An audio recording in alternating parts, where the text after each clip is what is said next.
تدرون هذا اللي قلبه ينكسر شنو تصير له من القيمة؟ تدري؟ أتعلم أيها المحب أيها الموالي ما قيمة صاحب القلب المنكسر؟ ما تدري، أنا ما أدري. هالمقدار أقول لكم، القلب المنكسر هو البيت الطاهر النوراني الذي يدخل فيه نور الله عز وجل. الله يسكن في القلوب المنكسرة.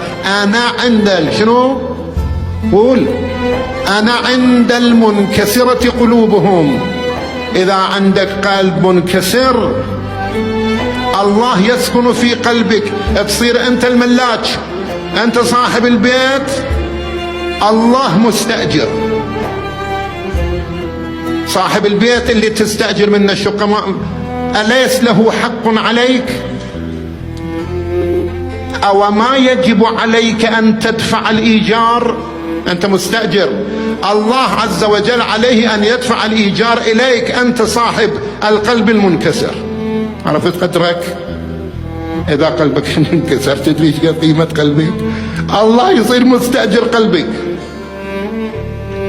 الله يدفع لك الإيجار. أنا عند المنكسرة قلوب.